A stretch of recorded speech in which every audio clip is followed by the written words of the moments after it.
नमस्कार दोस्तों। बाबा रामदेव ने जिस तरह से एलोपैथी मेडिसिन और एलोपैथी डॉक्टरों का मजाक उड़ाया है, उसने देश ही नहीं दुनिया भर के एलोपैथी डॉक्टरों की भावनाओं को ठेस पहुंचाई है। एक आदमी होता है, एक बार गलती करता है, लेकिन बाबा रामदेव लगातार और बार बार ऐसे बयान दे रहे हैं जो सीधे सीधे एलोपैथी डॉक्टरों के सम्मान को ठेस पहुंचा रहा है। जिस समय पूरा देश कोरोना से जूझ रहा है और देश भर के अस्पतालों में कोरोना मरीजों के इलाज में एलोपैथी डॉक्टर जी जान एक किए हुए हैं, पूरी शिद्दत से जुटे हुए हैं, ऐसे में बाबा रामदेव अगर एलोपैथी को स्टूपिड साइंस बताते हैं तो जाहिर सी बात है एलोपैथी डॉक्टरों का मनोबल टूटेगा ही। रामदेव का ये कहना कि 1000 डॉक्टर कोरोना की वैक्सीन लगवाने के बावजूद मर जाते हैं या मर गए, तो ये न केवल वैक्सीन की एफिकेसी पर सवाल खड़े करता है, बल्कि लोगों को वैक्सीन ना लगवाने के लिए भी प्रेरित करता है। कहीं ना कहीं लोग बाबा रामदेव को लाखों करोड़ों की संख्या में फॉलो करते हैं और जिस तरह से बाबा रामदेव ने वैक्सीनेशन को लेकर सवाल खड़े किए हैं, तो जाहिर सी बात है अगर बाबा ये बात कह रहे हैं कि 2 वैक्सीन लगवाने के बाद भी 1000 डॉक्टरों की मौत हो जाती है, तो आप क्या संदेश दे रहे हैं? ये संदेश नहीं जा रहा है कि वैक्सीन लगवाने का भी कोई फ़ायदा नहीं है। और अगर बाबा ऐसा कह रहे हैं तो जो वैक्सीनेशन ड्राइव है पहले ही सुस्त रफ्तार है उसकी हमारे देश में, और अफवाहों ने पहले ही बहुत नुकसान पहुंचाया है, उसमें ये आग में घी का काम कर सकता है। हालांकि जिस एलोपैथी को बाबा रामदेव कोस रहे हैं, 2011 की बात है जब दिल्ली के रामलीला मैदान में बाबा को मैदान छोड़कर भागना पड़ा था और उनकी तबीयत बिगड़ गई थी। उस समय उनको एलोपैथी अस्पताल में ही दाखिल होना पड़ा था। उनके सहयोगी आचार्य बालकृष्ण भी 2019 में तबीयत बिगड़ने पर ऋषिकेश के एम्स में भर्ती हुए थे। कुछ लोगों का कहना है कि उनको हार्ट अटैक आया था। सवाल है कि आखिर बाबा रामदेव एलोपैथी को लेकर इतने हमलावर क्यों हैं, उसके इतने खिलाफ क्यों हैं? क्या पतंजलि ग्रुप ऑफ कंपनीज को 1 लाख करोड़ की कंपनी बनाने का लक्ष्य ये कारण है या ये वजह है? तो क्या ये लक्ष्य दूसरी मेडिसिन पद्धति को नीचा दिखाकर या दूसरी कंपनियों के प्रोडक्ट्स को नकली और घटिया बताकर हासिल किया जाएगा? दोस्तों, इस बात से तो आप भी इनकार नहीं करेंगे कि मेडिकल साइंस में जितनी भी पद्धतियां हैं, चाहे वो एलोपैथी हो, होम्योपैथी हो, आयुर्वेद हो, यूनानी सिस्टम हो, सबकी अपनी अपनी अहमियत है। आदमी की सांसें अगर रुक रही होंगी तो उसे ऑक्सीजन लगाना ही पड़ेगा, उसे आप अनुलोम विलोम की सलाह नहीं दे सकते। शरीर के किसी अंग में इन्फेक्शन अगर होता है तो उसका ऑपरेशन करना ही पड़ेगा। हाँ ठीक है, कुछ बीमारियां हैं जिसका इलाज लंबे समय तक आप कर सकते हैं। होम्योपैथी एक पद्धति है जिसका सहारा लिया जा सकता है, लेकिन अगर इमरजेंसी आ जाती है तो फिर आप क्या करेंगे? आपको अस्पताल ही जाना पड़ेगा, एलोपैथी डॉक्टरों से ही सलाह करनी पड़ेगी। तो ऐसे में एलोपैथी को कोसना क्या सही है? दोस्तों, आगे बढ़ें उससे पहले बाबा रामदेव की पतंजलि ग्रुप ऑफ कंपनीज पर एक नज़र डाल लेते हैं। 15 साल से भी कम समय में 10,000 करोड़ से भी ज़्यादा का ये ग्रुप हो चुका है और ये कहा जा सकता है कि किसी जादू से कम नहीं। पतंजलि ग्रुप ऑफ कंपनीज ने 2006 में शुरुआत की थी और आज देखिए वो कहाँ पर है। पिछले साल जब पूरा देश कोरोना महामारी से जूझ रहा था, पूरे देश की जनता बेहाल थी, उस समय पतंजलि मुनाफा कमाने में जुटी थी। कोरोनिल जैसी अपनी दवा को रामदेव ने कोरोना की दवा बताकर खूब मुनाफा कमाया। एक आंकड़ा है मेरे पास, 2016-17 में कंपनी ने 10,000 करोड़ की सेल की। ये आंकड़ा मैंने पतंजलि लिमिटेड की वेबसाइट से ही निकाला है। टैक्स चुकाने से पहले 2016-17 में पतंजलि का जो मुनाफा था वो 1,572 करोड़ था। 2009-10 की बात करें तो कमाई टैक्स से पहले सिर्फ 49 करोड़ थी। तो आप देखिए 2009-10 में 162.67 करोड़ की सेल की थी इस ग्रुप ने और 49 करोड़ का मुनाफा था। और अगर 2016-17 की बात करें तो ये मुनाफा बढ़कर 1,572 करोड़ हो गया। तो आपने देखा 6-7 साल में ही मुनाफा कहाँ पहुँच गया। 2019-20 में पतंजलि का कुल रेवेन्यू 9,087.91 करोड़ था, 9087.91 करोड़। और कंपनी का नेट प्रॉफिट 2019-20 में 22% बढ़कर 424.72 करोड़ हो गया। जबकि एक साल पहले की अगर हम बात करें 2018-19 की, तो नेट प्रॉफिट जो था वो 349.37 करोड़ था। दोस्तों, पतंजलि ग्रुप का रेवेन्यू 2016 में करीब 140% और 2017 में करीब 86% बढ़ा। इसके पीछे मैं कुछ ये नहीं कह रहा हूँ कि कोई गलत तरीका अपनाया गया, या इसके पीछे, इस राइज के पीछे, या इस प्रगति, उन्नति या ग्रोथ के पीछे कोई गलत कारण या वजह रही है, ये मैं बिल्कुल नहीं कह रहा हूँ।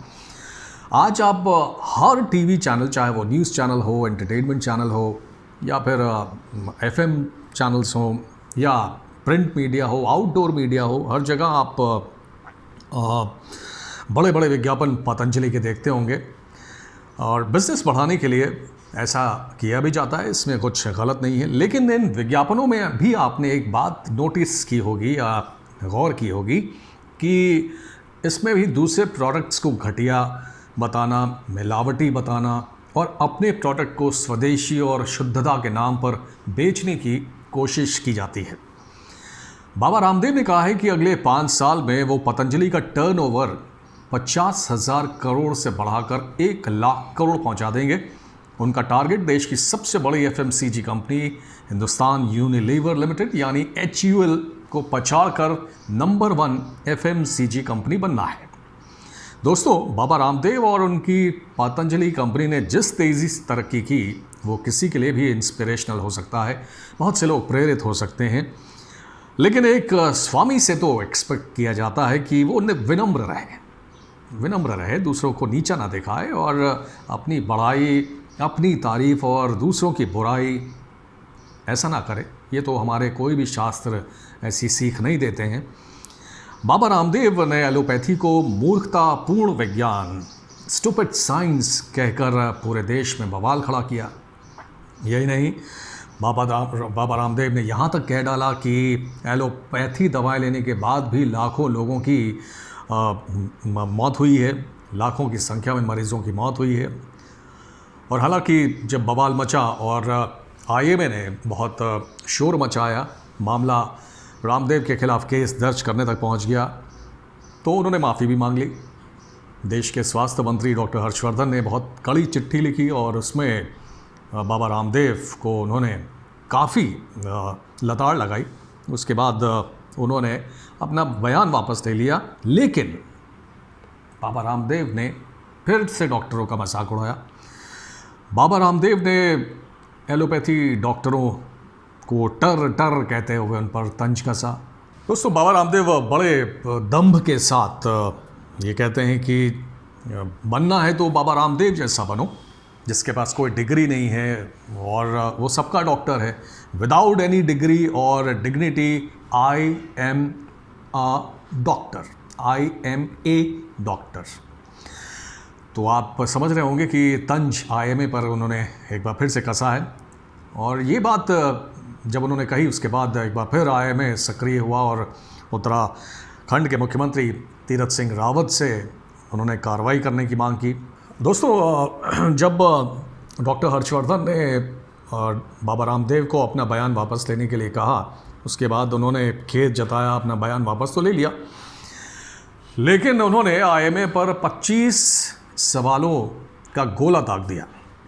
जी हाँ, बाबा रामदेव ने एक चिट्ठी लिखी और ट्विटर पर भी आपको मिल जाएगा, उन्होंने पोस्ट किया है। उसमें उन्होंने IMA से और फार्मा कंपनियों से 25 सवाल किए हैं और उसमें पूछा है कि आप बताएंगे कि hepatitis, liver psoriasis, heart enlargement, sugar level 1 और 2, fatty liver, thyroid, blockage, bypass, migraine, pyorrhoea, stress, drug addiction, ऐसी बीमारियों का आपके पास इलाज है? ऐसी बीमारियों का स्थायी इलाज एलोपैथी में है। दूसरी तरफ बाबा रामदेव ने दावा किया है कि इन तमाम बीमारियों का स्थायी इलाज आयुर्वेद में है, और इसमें कोई दो राय भी नहीं है, शक भी नहीं है कि आयुर्वेद में आपको हर किस्म की बीमारी का इलाज ज़रूर मिल जाएगा। लेकिन बाबा रामदेव ने इस पत्र में जो आखिरी सवाल किया है वो बहुत गंभीर है। इसमें उन्होंने ये पूछा है कि अगर एलोपैथी सर्वशक्तिमान और सर्वगुण संपन्न है, यानी कि ये सब कुछ कर सकता है, हर बीमारी का इलाज इसके पास है, तो फिर एलोपैथी के डॉक्टरों को तो बीमार नहीं होना चाहिए। खैर, ये अभी खींचातानी और ये नोक झोंक अभी भी चल रही है एलोपैथी डॉक्टर्स और बाबा रामदेव के बीच में। इसमें दो राय नहीं है दोस्तों कि योग और आयुर्वेद को देश और दुनिया में लोकप्रिय बनाने, उसके प्रचार प्रसार में बाबा रामदेव की बहुत बड़ी भूमिका है। 2006 में जब बाबा रामदेव ने पतंजलि आयुर्वेद की स्थापना की तो किसी ने सोचा नहीं था कि 15 साल में ही ये कंपनी कहाँ से कहाँ पहुँच जाएगी। लेकिन बाबा का टारगेट कहीं ऊंचा है। क्या बाबा रामदेव की नज़र भारत के अरबों रुपए के फार्मा मार्केट पर है? दोस्तों, भारत के फार्मा सेक्टर पर एक नज़र डालते हैं और समझने की कोशिश करते हैं। आपको बता दें कि दुनिया भर में जो जेनेरिक दवाइयों की सप्लाई है, वो सप्लाई करने वाला सबसे बड़ा देश भारत है।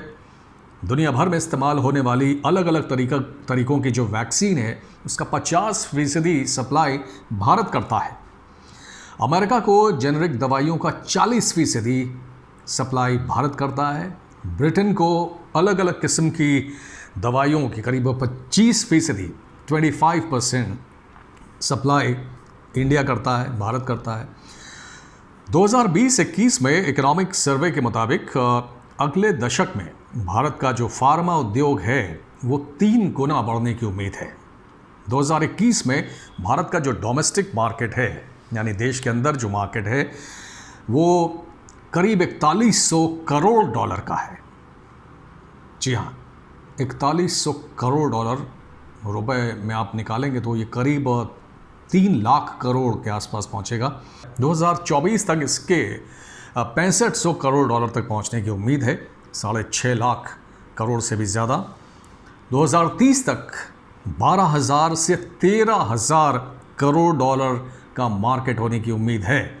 आप समझ सकते हैं, 12,000 से 13,000 का मतलब हो गया करीब 8,74,000 करोड़ से लेकर 9,74,000 करोड़ का ये मार्केट होगा। इतना विशाल मार्केट फार्मा का है। इतने बड़े फार्मा सेक्टर में क्या बाबा रामदेव सेंध लगाना चाहते हैं? आप क्या सोचते हैं इस बारे में? आपकी राय क्या है दोस्तों इस बारे में? और बाबा रामदेव और एलोपैथी डॉक्टरों के बीच इस समय जो खींचातानी चल रही है, एक टीवी डिबेट शो में जिस तरह से सीनियर डॉक्टर्स उखड़ गए, जिस तरह से बाबा रामदेव उखड़ गए, वो क्या कोरोना काल में सही है? आप क्या सोचते हैं? ज़रूर अपनी राय कमेंट सेक्शन में दीजिएगा दोस्तों। बहुत बहुत धन्यवाद। जय हिंद।